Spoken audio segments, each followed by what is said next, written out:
Hello viewers, അസ്സാം വലൈക്കും, നമസ്കാരം. അപ്പോൾ ഇന്ന് നമ്മൾ ഈ ടെസ്റ്റിൽ ചെയ്യുന്നത് മട്ടൻ കൊണ്ടുള്ളൊരു ഡിഷാണ്. അതായത് വൈറ്റ് കളറിലുള്ള മട്ടൻ കുറുമയാണ് ഇന്ന് നമ്മൾ ഈ ടെസ്റ്റിൽ ചെയ്യുന്നത്. അപ്പോൾ നമുക്കതിൻ്റെ ഡീറ്റെയിൽ ആയിട്ടുള്ള വീഡിയോയിലേക്ക് പോകുന്നതിന് മുമ്പായിട്ട് എൻ്റെ ചാനൽ നിങ്ങൾ ആദ്യമായിട്ട് കാണുന്നവരാണെങ്കിൽ താഴെ കാണുന്ന ഒരു റെഡ് സബ്സ്ക്രൈബ് ബട്ടൺ പ്രസ് ചെയ്തിട്ട് ചാനൽ ഒന്ന് സബ്സ്ക്രൈബ് ചെയ്യുക. അതിനോടൊപ്പം തന്നെ അതിൻ്റെ റൈറ്റ് സൈഡിൽ ഒരു കുഞ്ഞു ബെല്ലൈക്കൺ കൂടെ ഉണ്ട്, അതുകൂടെ ഒന്ന് പ്രസ് ചെയ്യണം. അങ്ങനെ നിങ്ങൾ ആ ഒരു ബെല്ലൈക്കൺ പ്രസ് ചെയ്യുമ്പം നിങ്ങൾക്ക് കാണുന്ന 3 ഓപ്ഷൻസിൽ നിന്നും ഏറ്റവും ടോപ്പിൽ കാണുന്ന ഓൾ എന്നുള്ള ഓപ്ഷൻ സെലക്ട് ചെയ്താൽ മാത്രമേ ഇനി അങ്ങോട്ട് ഞാൻ അപ്ലോഡ് ചെയ്യുന്ന എല്ലാ വീഡിയോസിൻ്റെയും നോട്ടിഫിക്കേഷൻ നിങ്ങൾക്ക് മിസ്സാവാതെ കിട്ടുള്ളൂ. അപ്പം നമുക്ക് എങ്ങനെയാണ് ഈ ഒരു വൈറ്റ് കളറിലുള്ള മട്ടൻ കുറുമ ചെയ്തിട്ടെടുക്കുക എന്നുള്ളത് നോക്കാം. അപ്പോൾ നമ്മുടെ ഈ ഒരു മട്ടൻ കുറുമയിലേക്ക് വേണ്ടിയിട്ടുള്ള മട്ടൻ ഞാനിവിടെ നന്നായിട്ട് തന്നെ കഴുകിയെടുത്ത് വാർത്തെടുത്ത് വെച്ചിട്ടുണ്ട്. ഒരു 3-4 തവണ നന്നായിട്ട് കഴുകിയെടുത്തിട്ട് നന്നായിട്ട് തന്നെ വാർത്തെടുത്തിട്ട് വെക്കുക. ഇതിപ്പോൾ ഏകദേശം തൂക്കം 1/2 കിലോക്ക് മുകളിലുണ്ട്. എല്ലൊക്കെ കൂടിയിട്ടുള്ള കഷ്ണങ്ങളാണ്. അപ്പോൾ നമുക്കിതിലേക്ക് ആദ്യം ഒരു 1.25 ടീസ്പൂണോളം നല്ല എരിവുള്ള കുരുമുളകിൻ്റെ പൊടി ചേർത്ത് കൊടുക്കാം. പിന്നെ നമ്മളിതിലേക്ക് ചേർക്കുന്നത് ഒരു 1/4 ടീസ്പൂണോളം ഗരം മസാല പൗഡറാണ്. പിന്നെ ഞാനിതിലേക്ക് കുറച്ച് ഉപ്പ് ചേർക്കുന്നുണ്ട്. ഇപ്പോൾ വളരെ കുറച്ച് ചേർക്കാം, ബാക്കി നമുക്ക് ഇത് കുക്ക് ചെയ്യുന്ന സമയത്ത് ചേർത്ത് കൊടുക്കാം. പിന്നെ നമ്മളിതിലേക്ക് ചേർക്കാൻ പോകുന്നത് നല്ല കട്ടിയായിട്ടുള്ള, അധികം പുളിയൊന്നും ഇല്ലാത്ത നല്ല കട്ടിയായിട്ടുള്ള തൈരാണ്. ഒരു 2 ടേബിൾ സ്പൂണോളം ചേർത്ത് കൊടുക്കാം. എന്നിട്ട് നന്നായിട്ട് കൈ വെച്ചിട്ട് ഇതൊന്ന് മിക്സ് ചെയ്തിട്ട് കൂടെ കൊടുക്കാം. അപ്പോൾ നമ്മളിപ്പം ഈ ഒരു മട്ടൻ കുറുമ ചെയ്യുന്നത് വൈറ്റ് കളറിലാണ്, അതുകൊണ്ടാണ് നമ്മൾ ഇതിനകത്തേക്ക് മഞ്ഞൾപ്പൊടിയോ മുളക് പൊടിയോ ഒന്നും ചേർക്കാത്തത്. അപ്പോൾ നിങ്ങൾക്ക് ഇങ്ങനെ വെള്ള കളറിലുള്ള കുറുമ ഇഷ്ടമല്ല എങ്കിൽ നിങ്ങൾക്ക് ഈ ഒരു സമയം ഇതിലേക്ക് ഒരു 1/4 ടീസ്പൂൺ മഞ്ഞൾപ്പൊടിയും അതുപോലെ ഒരു 1 ടീസ്പൂണോളം മുളക് പൊടിയും ചേർക്കാം. നിങ്ങളുടെ എരിവിനൊക്കെ അനുസരിച്ചിട്ടുള്ള മുളക് പൊടി കൂടെ ചേർക്കാം ഈ ഒരു വൈറ്റ് കളറിൽ ഇഷ്ടമില്ല എങ്കിൽ. ഇനി നമ്മൾ ഇതുപോലെ ഒന്ന് മാരിനേറ്റ് ചെയ്ത് വെച്ചിട്ട് ഒരു അരമണിക്കൂറിന് ശേഷമാണ് ഇതൊന്ന് പ്രഷർ കുക്കറിൽ കുക്ക് ചെയ്തിട്ട് എടുക്കുന്നത്. അപ്പോൾ ഇപ്പം ഏകദേശം അരമണിക്കൂർ കഴിഞ്ഞിട്ടുണ്ട്. നമുക്ക് ഇതുപോലൊരു പ്രഷർ കുക്കർ എടുത്തിട്ട് സ്റ്റൗവിൽ വെക്കാം. ഇതൊന്ന് ചൂടായിട്ട് വരുമ്പം ഇതിനകത്തേക്ക് ഒരു 2 ടേബിൾ സ്പൂണോളം സൺഫ്ലവർ ഓയിലാണ് ഞാൻ ഒഴിച്ചു കൊടുത്തിട്ടുള്ളത്. നിങ്ങൾക്ക് സൺഫ്ലവർ ഓയിൽ ചെയ്യാൻ താല്പര്യമില്ല എങ്കിൽ വെളിച്ചെണ്ണയിൽ തന്നെ ചെയ്യാവുന്നതാണ്. ഇതൊന്ന് ചൂടായിട്ട് വരുമ്പം ഇതിലേക്ക് ഒരു 2 ചെറിയ കഷ്ണം പട്ട, അതുപോലെ ഒരു 3 ഏലക്ക, 3 ഗ്രാമ്പു ഇത്രയും ചേർത്ത് കൊടുക്കാം. പിന്നെ ഞാൻ ഇതിലേക്ക് ചേർക്കാൻ പോകുന്നത് ഒരു 1/4 ടീസ്പൂണ് വലിയ ജീരകം, അതായത് പെരുംജീരകമാണ്. അതുകൂടെ ചേർത്തിട്ട് ജസ്റ്റ് അതിനൊന്ന് സോട്ട് ചെയ്തിട്ട് കൊടുക്കുക. എന്നിട്ട് തീ നന്നായിട്ട് കുറച്ച് വെച്ചതിന് ശേഷം നമ്മൾ റെഡിയാക്കി വെച്ചിട്ടുള്ള ആ ഒരു മട്ടൻ ഇതിനകത്തേക്ക് ചേർക്കാം. അപ്പോൾ ഏകദേശം ഒരു അരമണിക്കൂർ കഴിയുമ്പോഴത്തേക്ക് ആ തൈരൊക്കെ നന്നായിട്ട് അതിൽ പിടിച്ചിട്ടുണ്ടാവും. അപ്പോൾ നമ്മൾ തക്കാളി ഒന്നും ചേർക്കാതെ ചെയ്യുന്നതുകൊണ്ടാണ് ഇതിനകത്തേക്ക് തൈര് ചേർക്കുന്നത്. ഇനി ഒരു മട്ടൻ ഇതിലേക്ക് ചേർത്തിട്ട് ജസ്റ്റ് ഒന്ന് മിക്സ് ചെയ്തിട്ട് കൊടുക്കാം. ഇനി നമുക്ക് ഈ ഒരു മട്ടൻ കുക്ക് ചെയ്തെടുക്കാൻ വേണ്ടിയിട്ട് നമ്മൾ ഒത്തിരി വെള്ളമൊന്നും ഒഴിച്ചു കൊടുക്കരുത്. കാരണം ഈ ഒരു മട്ടൻ ചൂടായിട്ടൊക്കെ വരുമ്പോൾ ഇതിനകത്ത് തന്നെ കുറച്ച് വെള്ളം ഇറങ്ങി വരാനുണ്ട്. അപ്പോൾ നമുക്കൊരു 1/2 കപ്പിൻ്റെ അടുത്ത് വെള്ളം മതി. അതിപ്പോൾ നമ്മൾ ഈ ഒരു മാരിനേറ്റ് ചെയ്ത് വെച്ച ഈ ഒരു ബൗളില്ലേ, ഇതിനകത്തേക്ക് തന്നെ ഒഴിച്ചിട്ട് അതൊന്ന് കുലുക്കിയെടുത്തിട്ട് ഒഴിച്ചു കൊടുത്താൽ മതി. പിന്നെ നമ്മൾ ഈ ഒരു കുറുമ ഒന്ന് നന്നായിട്ട് കുറുകി കിട്ടാൻ വേണ്ടി ഞാനിവിടെ ഉരുളക്കിഴങ്ങ് ചേർക്കാറുണ്ട്. അപ്പോൾ ആ ഒരു ഉരുളക്കിഴങ്ങ് കൂടെ ഞാൻ ഈ ഒരു മട്ടൻ്റെ കൂടെ തന്നെ ഒന്ന് വേവിച്ചിട്ട് എടുക്കുകയാണ്. നമുക്ക് വേണമെങ്കിൽ ഇത് സെപ്പറേറ്റ് ബൗളിൽ വേവിച്ചെടുക്കാം കേട്ടോ, പക്ഷെ അത് 2 ജോലിയാണ്. ഇത് ഇതിൻ്റെ കൂടെ തന്നെ കുക്ക് ചെയ്തെടുക്കാവുന്ന കാര്യമുള്ളൂ. അപ്പോൾ ഒരു മീഡിയം സൈസ് ആയിട്ടുള്ള പൊട്ടാറ്റോ ആണ്, അതും കൂടെ ചേർത്തിട്ട് നമുക്ക് ഇതിൻ്റെ കൂടെ നന്നായിട്ട് മിക്സ് ചെയ്തിട്ട് കൊടുക്കാം. എന്നിട്ട് നമുക്ക് കുറച്ചുകൂടെ ഉപ്പ് ചേർത്ത് കൊടുക്കാം. നമ്മൾ ആദ്യമേ ഉപ്പ് കുറച്ച് ചേർത്തിയതാണ്, അപ്പോൾ അതും കൂടെ ഒന്ന് മൈൻഡിൽ നമ്മൾ കാൽക്കുലേറ്റ് ചെയ്തിട്ട് വേണം ഇവിടെ ഉപ്പ് ചേർത്ത് കൊടുക്കാൻ. നന്നായിട്ടൊന്ന് ഒതുക്കി കൊടുക്കാം. ആ വെള്ളം കറക്റ്റായിട്ട് ഒരു മട്ടൻ്റെ ഒരു ഇത്തിരി താഴെ നിൽക്കുന്ന അത്രയും വെള്ളം മതി. ഇനി നമുക്കിത് അടച്ചു വെച്ചിട്ട് കുക്ക് ചെയ്യാം. അപ്പോൾ ഏകദേശം ഒരു 4 വിസിൽ വരുമ്പോഴത്തേക്ക് ഈ മട്ടൻ നന്നായിട്ട് തന്നെ കുക്കാവും. ഇനിയിപ്പോൾ നിങ്ങൾ എടുക്കുന്ന മട്ടൻ്റെ ആ ഒരു ഇതൊക്കെ നോക്കിയിട്ട് ഉപ്പൊക്കെ നോക്കിയിട്ട് അത് വേരിയേഷൻ വരും. അപ്പോൾ നിങ്ങൾ നോക്കുക, 4 വിസിൽ അടുപ്പിച്ചിട്ട് ഒന്ന് ചെക്ക് ചെയ്തിട്ട് മാത്രം വീണ്ടും ഒന്ന് കുക്ക് ചെയ്താൽ മതി. വെന്തിട്ടില്ലെങ്കിൽ മാത്രം വീണ്ടും കുക്ക് ചെയ്താൽ മതി. അപ്പോൾ നമ്മുടെ മട്ടൻ ഇവിടെ 4 വിസിലൊക്കെ വന്നിട്ട് കംപ്ലീറ്റ് സ്റ്റീം പോയിട്ടുണ്ട്. ഇത് ഓപ്പൺ ചെയ്ത് നോക്കുക. അപ്പോൾ നമുക്ക് ഇതിനകത്ത് കുറച്ച് ഗ്രേവി കാണുന്നുണ്ട്, പക്ഷെ അതിരുന്നോട്ടെ. നമുക്ക് ഈ ഒരു കുറുമ ചെയ്യുമ്പം ഇതിനകത്തു നിന്നുള്ള കുറച്ച് ഗ്രേവി വേണം. അപ്പം നമുക്കിത് ജസ്റ്റ് ഒന്ന് ചെക്ക് ചെയ്തിട്ട് നോക്കാം, ഇത് കുക്കായിട്ടുണ്ടോ എന്നുള്ളതൊന്ന് ചെക്ക് ചെയ്തിട്ട് കൂടെ നോക്കാം. ഇപ്പോൾ നന്നായിട്ട് തന്നെ നമ്മുടെ മട്ടൻ ഇവിടെ കുക്കായിട്ടുണ്ട്. അതുപോലെ തന്നെ ഉരുളക്കിഴങ്ങ് നന്നായിട്ട് കുക്കായിട്ടുണ്ട്. ഈ ഒരു സമയം നിങ്ങൾക്ക് വേണമെങ്കിൽ ഈ ഒരു ഉരുളക്കിഴങ്ങ് ഇതിൽ നിന്ന് എടുത്തിട്ട് നന്നായിട്ടൊന്ന് ഉടച്ചിട്ട് മാറ്റി വെക്കാം കേട്ടോ. ഞാനിതിപ്പം ഗ്രേവിക്കകത്ത് തന്നെ ഉടച്ചിട്ട് എടുക്കുകയാണ് ചെയ്യാറുള്ളത്. അപ്പോൾ വേണമെങ്കിൽ ബുദ്ധിമുട്ടാണ് തോന്നുന്നവർക്ക് ഈ ഒരു സമയം ഇത് മാറ്റിയെടുത്തിട്ട് വേണമെങ്കിൽ അങ്ങനെ ചെയ്യാവുന്നതാണ്. അപ്പോൾ ഇതൊരു ഭാഗത്ത് മാറ്റി വെക്കാം. ഇനി നമുക്ക് മറ്റൊരു പാൻ എടുത്ത് സ്റ്റൗവിൽ വെക്കാം. അതൊന്ന് ചൂടായിട്ട് വരുമ്പം അതിലേക്കൊരു 1 ടേബിൾ സ്പൂണ് ഓയിൽ ഒഴിച്ചെടുക്കാം. ഇവിടെയും ഞാൻ സൺഫ്ലവർ ഓയിൽ തന്നെയാണ് ചേർത്തിട്ടുള്ളത്. പിന്നെ ഒരു ചെറിയ കഷ്ണം പട്ട, വളരെ ചെറിയ കഷ്ണം പട്ട, ഒരു 2 ഗ്രാമ്പു, 2 ഏലക്കയും കൂടെ ചേർത്ത് കൊടുക്കാം. എന്നിട്ട് ഇതിലേക്ക് ഒരു അത്യാവശ്യം നല്ല സൈസുള്ള സവാള നന്നായിട്ട് കനം കുറഞ്ഞ് അരിഞ്ഞ് ചേർത്ത് കൊടുക്കുക. അതിനെ നന്നായിട്ടൊന്ന് വഴറ്റി കൊടുക്കാം. നല്ലപോലെ ഒന്ന് ട്രാൻസ്പെറൻ്റ് ആയി കിട്ടുന്നവരെ ഒന്ന് വഴറ്റിയിട്ട് കൊടുക്കണം. ഞാനിവിടെ ചെറിയുള്ളി കൂടെ ചേർക്കുന്നതുകൊണ്ടാണ് സവാള കുറഞ്ഞ ക്വാണ്ടിറ്റി എടുത്തിട്ടുള്ളത്. അപ്പോൾ ഇതിലേക്ക് കുറച്ച് ഉപ്പ് കൂടെ ചേർത്തിട്ട് നന്നായിട്ട് ഇതിലൊന്ന് വഴറ്റിയിട്ട് എടുക്കാം.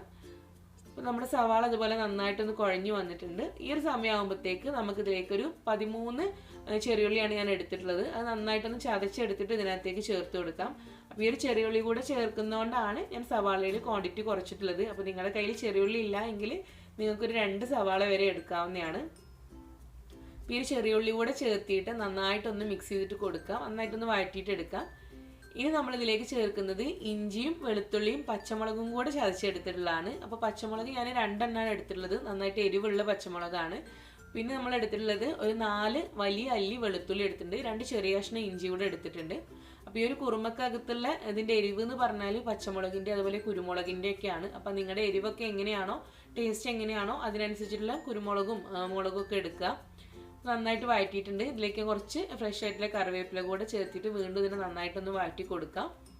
ഇനി നമുക്ക് ഇവിടെയും നമ്മൾ കുരുമുളകിൻ്റെ പൊടിയും അതുപോലെ ഗരം മസാല പൗഡറും ചേർക്കുന്നുണ്ട്. അപ്പോൾ ഇനി നമ്മൾ മറ്റേ മട്ടലിൻ്റെ ടേസ്റ്റ് നോക്കിയിട്ട് എത്രത്തോളം എരിവുണ്ട് നോക്കിയിട്ട് വേണം ഇവിടെ ചേർത്ത് കൊടുക്കാൻ. ഞാനിവിടെ ഒരു 1/2 ടീസ്പൂണോളം നല്ല എരിവുള്ള കുരുമുളകിൻ്റെ പൊടി ചേർക്കുന്നുണ്ട്. പിന്നെ ഒരു 1/4 ടീസ്പൂണിൻ്റെ അടുത്ത് ഗരം മസാല പൗഡർ കൂടെ ചേർക്കുന്നുണ്ട്. അപ്പോൾ നിങ്ങൾ പ്രത്യേകം ശ്രദ്ധിക്കുക, ഗരം മസാല പൗഡർ ചേർക്കുമ്പം അത് കൂടിപ്പോയി കഴിഞ്ഞാൽ നമുക്ക് മട്ടൻ കുറുമ കഴിക്കുമ്പോൾ ഭയങ്കര കുത്തലായിരിക്കും അതിൻ്റെത്. അപ്പം നമ്മൾ മട്ടൻ കുക്ക് ചെയ്തെടുത്തിട്ടുള്ള അതിൻ്റെ ഗ്രേവി ഒന്ന് ജസ്റ്റ് ഒന്ന് ടേസ്റ്റ് ചെയ്തിട്ട് നോക്കുക കേട്ടോ. എന്നിട്ട് മാത്രം ഇവിടെ നമ്മൾ ഈ ഒരു ഗരം മസാല പൗഡർ അഡ്ജസ്റ്റ് ചെയ്തിട്ട് കൊടുക്കുക. അപ്പോൾ ഈ ഒരു കുരുമുളകും അതുപോലെ തന്നെ ഗരം മസാല പൗഡറും ചേർത്തിട്ട് ഇതിനെ വീണ്ടും നന്നായിട്ടൊന്ന് വഴറ്റി കൊടുക്കാം. ആ പൊടികളുടെയൊക്കെ ഒരു ഫ്ലേവർ നന്നായിട്ടൊന്ന് പുറത്തേക്ക് വരുന്നവരെ ഒന്ന് വഴറ്റിയിട്ട് കൊടുക്കുക. ഇനി നമ്മൾ കുക്ക് ചെയ്ത് വെച്ചിട്ടുള്ള മട്ടനും പൊട്ടാറ്റോ ഒക്കെ ഇതിനകത്തേക്ക് ചേർക്കുകയാണ്. അപ്പോൾ നമുക്കൊരു ഞാൻ ആദ്യം പറഞ്ഞ പോലെ ആ ഒരു ഉരുളക്കിഴങ്ങ് ഇതിനകത്ത് തന്നെ വെച്ചിട്ട് നമുക്ക് ഉടച്ചെടുക്കാൻ ബുദ്ധിമുട്ടുള്ളവർക്ക് അത് സെപ്പറേറ്റ് ആയിട്ടൊന്ന് ഉടച്ചിട്ട് മാറ്റി വെക്കാം. പിന്നെ നമ്മൾ തേങ്ങാപ്പാലൊക്കെ ഒഴിക്കുന്ന സമയത്ത് തന്നെ അത് ചേർത്തിയാൽ മതി. നന്നായിട്ടൊന്ന് മിക്സ് ചെയ്യാം. പിന്നെ ഉരുളക്കിഴങ്ങ് നന്നായിട്ടൊന്ന് ഉടച്ചെടുക്കുകയും ചെയ്യാം. നന്നായിട്ട് തന്നെ കുക്കായിട്ടുണ്ടാവും, പെട്ടെന്ന് തന്നെ ഉടച്ചെടുക്കാനും കഴിയും. അപ്പോൾ പിന്നെ നമുക്ക് പ്രത്യേകിച്ച് മറ്റൊരു ബൗളിലേക്ക് എടുത്തിട്ട് അത് ഉടച്ചെടുക്കേണ്ട ആവശ്യമില്ല. അതുകൊണ്ടാണ് ഞാൻ ചെയ്യാത്തത്. നന്നായിട്ടൊന്ന് മിക്സ് ചെയ്തിട്ടുണ്ട്. ഇനി നമ്മളിതിലേക്ക് ചേർക്കാൻ പോകുന്നത് തേങ്ങയുടെ 2ാം പാലാണ്. നമ്മൾ ആദ്യത്തെ പാലെടുത്ത് വെച്ചിട്ട് പിന്നെ വീണ്ടും അതിനെ നന്നായിട്ട് പിഴിഞ്ഞെടുത്തിട്ടുള്ള പാലാണ് 2ാം പാല്. അത് 1 കപ്പോളം 2ാം പാലുണ്ട്. അപ്പോൾ നിങ്ങൾ തേങ്ങാപ്പാൽ എടുക്കുമ്പോൾ ശ്രദ്ധിക്കുക, നമ്മൾ ഈ കുക്ക് ചെയ്ത് വന്നിട്ടുള്ള ഈ കുക്കറിൽ കാണുന്ന ഗ്രേവി ഉണ്ടല്ലോ, ആ ഗ്രേവി നോക്കിയിട്ട് എത്രത്തോളം ഉണ്ട് നോക്കിയിട്ട് വേണം നമ്മൾ തേങ്ങാപ്പാൽ റെഡിയാക്കാൻ വേണ്ടിയിട്ട്. കാരണം വളരെ കുറവാണെങ്കിൽ നമുക്ക് 2ാം പാൽ അത്യാവശ്യം കുറച്ച് കൂടുതൽ തന്നെ വേണ്ടി വരും. കുറച്ച് അതിനകത്ത് ഉണ്ടെങ്കിൽ ഏകദേശം ഇപ്പോൾ ഒരു കപ്പോളം തന്നെ മതിയാകും. അപ്പോൾ തേങ്ങാപ്പാൽ കൂടെ ചേർത്തിട്ട് മിക്സ് ചെയ്ത് കൊടുക്കാം. പിന്നെ കുറച്ച് ഉപ്പ് കൂടെ ചേർത്ത് കൊടുക്കാം ടേസ്റ്റ് ചെയ്തിട്ട്. ഇനി നമ്മൾ ഇതിലേക്ക് ചേർക്കുന്നത് ചെറുതായിട്ടൊന്ന് തിളച്ച് വന്നതിന് ശേഷം ഒരു 8 കാഷ്യൂനട്ട്, അതായത് നമ്മുടെ അണ്ടിപ്പരിപ്പ് വെള്ളത്തിൽ കുതിർത്ത് വെച്ചുള്ളതാണ്. ഒന്ന് പെട്ടെന്ന് കുതിർന്ന് കിട്ടാൻ വേണ്ടി ചൂടുവെള്ളത്തിൽ വെച്ചിരുന്നാൽ മതി. എന്നിട്ട് അത് മിക്സിയിൽ നന്നായിട്ട് തന്നെ ഒന്ന് പേസ്റ്റ് ആക്കിയിട്ട് എടുക്കുക. അത് ഇതിനകത്തേക്ക് ചേർത്ത് കൊടുക്കാം. ഇത് തികച്ചും ഓപ്ഷനിലാണ് കേട്ടോ. കാരണം നമ്മൾ ഈ ഒരു കുറുമ നന്നായിട്ട് തന്നെ ഉരുളക്കിഴങ്ങ് ചേർത്തിക്കൊണ്ട് തന്നെ നന്നായിട്ട് കുറുകിയിട്ടുണ്ടാവും. അപ്പോൾ ഈ ഒരു കാഷ്യൂനട്ട് കൂടെ അരച്ച് ചേർക്കുമ്പോൾ ഒരു പ്രത്യേക ടേസ്റ്റ് കിട്ടും. അപ്പോൾ നിങ്ങൾക്ക് അങ്ങനെ കയ്യിൽ കാഷ്യൂനട്ടൊന്നും ഇല്ല എങ്കിൽ ചേർക്കേണ്ടതൊന്നുമില്ല. ടേസ്റ്റ് ഒന്നുകൂടി ഒന്ന് എൻഹാൻസ് ചെയ്യാൻ വേണ്ടിയിട്ട് മാത്രം ചേർത്ത് കൊടുക്കുന്നതാണ്. അപ്പോൾ ആ ഒരു നമ്മുടെ കാഷ്യൂനട്ട് കൂടെ അരച്ച് ചേർത്തിട്ട് വീണ്ടും ഇതിനെ മിക്സ് ചെയ്തിട്ട് നന്നായിട്ടൊന്ന് വീണ്ടും തിളക്കുന്ന വരെ ചെറിയ തീയിലിട്ട് കൊടുക്കുക. ഞാനിതിപ്പം അടച്ച് വെച്ചിട്ടൊന്നും തിളപ്പിക്കുന്നൊന്നുമില്ല, അങ്ങനെ തുറന്ന് വെച്ചിട്ട് തന്നെയാണ് തിളപ്പിക്കുന്നത്. ഇനി ഞാനിതിലേക്ക് വളരെ കുറച്ച് മല്ലിയില അതുപോലെ തന്നെ വളരെ കുറച്ച് പുതിനയില, രണ്ടും വളരെ കുറച്ചേ എടുത്തുള്ളൂ. അതുകൂടെ ഒന്ന് അരിഞ്ഞിട്ട് ചേർക്കാം. ഇത് നമുക്ക് വേണമെങ്കിൽ നമ്മൾ സവാളൊക്കെ വഴറ്റിയ സമയത്ത് തന്നെ ചേർക്കാം കേട്ടോ. പക്ഷേ നമ്മളെ കുറുമ റെഡി ആയിട്ട് ഫൈനലായിട്ട് അതിൻ്റെ ഇത് വരുമ്പം ആ ഒരു മല്ലിയിലൊക്കെ ഇങ്ങനെ ഒരുപാട് എന്താ പറയുക വാടിയിട്ട് ഒരു ഭംഗിയില്ലാത്ത കളറായിട്ടുണ്ടാവും. അപ്പോൾ അത് കാരണമാണ് ഞാൻ ഫൈനലിൽ ചേർക്കുന്നത്. മാത്രമല്ല അതിൻ്റെ ഫ്ലേവർ വല്ലാണ്ട് ഇതിലിരിക്കില്ല ഫൈനലായിട്ട് ചേർക്കുമ്പം.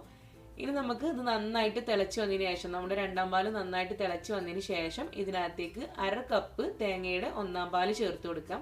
നല്ല കട്ടിയായിട്ടുള്ള തേങ്ങാപ്പാലാണ്. അപ്പോൾ അത് ചേർത്തിട്ട് ഒന്ന് ചെറുതായിട്ട് ചൂട് തട്ടുമ്പോഴത്തേക്ക് തന്നെ നമ്മളിതിൻ്റെ ഫ്ലെയിം ഓഫ് ചെയ്തിട്ട് കൊടുക്കണം. നമ്മൾ 1ാം പാല് ചേർത്തതിന് ശേഷം, അതായത് തേങ്ങയുടെ 1ാം പാല് ചേർത്തതിന് ശേഷം പിന്നെ നമ്മൾ കറി തിളപ്പിക്കരുത്.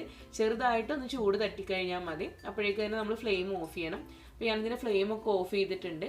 അപ്പോൾ നമ്മുടെ മട്ടൻ കുറുമ ഓൾമോസ്റ്റ് ഇവിടെ റെഡി ആയിട്ടുണ്ട്. ഇനി നമ്മൾ ഇതിനെ ചെറുതായിട്ടൊന്ന് എണ്ണ താളിക്കുകയാണ്. അപ്പോൾ അങ്ങനെ ചെയ്യണം നിർബന്ധമല്ല. ഫൈനലായിട്ട് ആ ഒരു ഓയിലിൻ്റെ ഒരു ടേസ്റ്റ് കൂടെ കിട്ടുമ്പം ഒരു പ്രത്യേക ടേസ്റ്റ് കിട്ടാറുണ്ട്. അപ്പോൾ താല്പര്യമുള്ളവർ ചെയ്താൽ മതി. ഇതുപോലെ നോൺ സ്റ്റിക്ക് പാൻ എടുക്കുക, അതിലേക്ക് ഒരു 1 ടീസ്പൂണോളം ഓയിൽ ഒഴിച്ചു കൊടുക്കാം. ഇവിടെ ഞാൻ സൺഫ്ലവർ ഓയിൽ തന്നെയാണ് ചേർത്തിട്ടുള്ളത്. പിന്നെ 2 ചെറിയ ഉള്ളി ചേർക്കുക, അരിഞ്ഞിട്ട് ചേർത്ത് കൊടുക്കുക. അതുപോലെ തന്നെ 2 ചെറിയ വെളുത്തുള്ളി കൂടെ നന്നായിട്ട് ഫൈനായിട്ട് അരിഞ്ഞിട്ട് ചേർക്കുക. പിന്നെ ഒരു പച്ചമുളക്, ഒരു 1-2 കറിവേപ്പില കൂടെ ചേർത്തിട്ട് നന്നായിട്ടൊന്ന് മൂപ്പിച്ചെടുത്തിട്ട് നമ്മളിപ്പോൾ റെഡിയാക്കിയിട്ടുള്ള വൈറ്റ് മട്ടൻ കുറുമയിലേക്ക് മുകളിലേക്ക് ചൂടോട് കൂടിയിട്ട് തന്നെ അത് ഒഴിച്ചിട്ട് കൊടുക്കാം. അപ്പോൾ നല്ലൊരു ഫ്ലേവർ കിട്ടാറുണ്ട് നമ്മളിങ്ങനെ ചെയ്യുമ്പം. അപ്പോൾ നിർബന്ധമൊന്നുമില്ല, മടിയുള്ളവരൊന്നും ചെയ്യണമെന്നൊന്നുമില്ല, അല്ലാതെ തന്നെ നല്ല ടേസ്റ്റ് തന്നെയാണ്. അപ്പം അങ്ങനെ നമ്മുടെ ടേസ്റ്റി ആയിട്ടുള്ള വൈറ്റ് കളറുള്ള വൈറ്റ് മട്ടൻ കുറുമ ഇവിടെ റെഡി ആയിട്ടുണ്ട്. ഈ ഒരു മട്ടൻ കുറുമ നെയ്ച്ചോറിൻ്റെ കൂടെ നല്ല ടേസ്റ്റാണ്. അതുപോലെ തന്നെ പൊറോട്ട, അപ്പം അതിലേക്കൊക്കെ നല്ല ടേസ്റ്റാണ്. അപ്പോൾ നിങ്ങൾ ട്രൈ ചെയ്ത് നോക്കിയിട്ട് ഫീഡ്ബാക്ക്സ് അറിയിക്കുക. ഇഷ്ടമായാലും ലൈക്ക് ചെയ്യുക, ഫ്രണ്ട്സിലേക്കൊക്കെ ഒന്ന് ഷെയർ ചെയ്തിട്ട് കൊടുക്കുക. അപ്പോൾ ഇനി വീണ്ടും നല്ല റെസിപ്പീസുമായിട്ട് ഈ ടേസ്റ്റിലൂടെ കാണാം. Thank you. അസ്സലാമു അലൈക്കും.